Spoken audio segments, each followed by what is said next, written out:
الرحمن الرحيم يا أيها المدثر قم فأنذر وربك فكبر وثيابك فطهر والرجز فاهجر ولا تمنن تستكثر ولربك فاصبر فإذا نكر في الناكور فذلك يومئذ يوم عسير على الكافرين غير يسير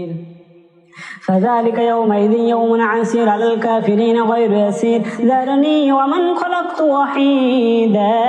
وجعلت له مالا ممدودا وبنين شهودا ومهدت له تمهيدا ثم يطمع أن أزيد كلا إنه كان لآياتنا عنيدا سأرهقه صعودا إنه فكر وقدر فقتل كيف قدر ثم نذر ثم عبس وبسر فقتل كيف قدر ثم قتل كيف قدر ثم نظر ثم عبس وبسر ثم أدبر واستكبر فقال إن هذا إلا سحر يؤثر إن هذا إلا قول البشر سأصليه سقر وما أدراك ما سقر لا تبقي ولا تذر لواحة للبشر عليها 19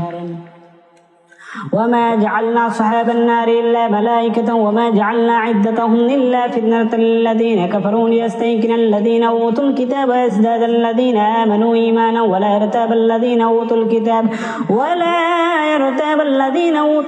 والمؤمنون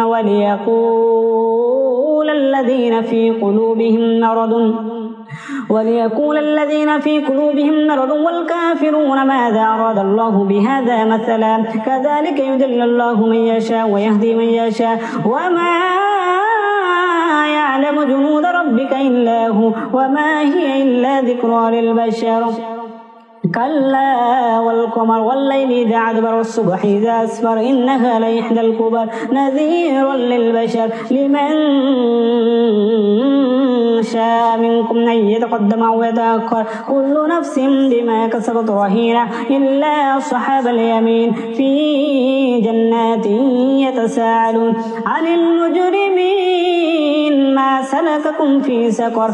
قالوا لم نكن من المصلين ولم نكن نطعم المسكين وكنا نخوض مع القائدين وكنا نكذب بيوم الدين حتى أتانا اليقين فما تنفعهم شفاعة الشافعين فما لهم عن التذكرة معرضين كأنهم حمر مستنفرة فرت من قسورة بل يريد كل امرئ منهم أن يؤتى صحفا منشرة كلا بل لا يخافون الآخرة كلا إنه تذكرة فمن شاء ذكره وما يذكرون إلا أن يشاء الله هو أهل التقوى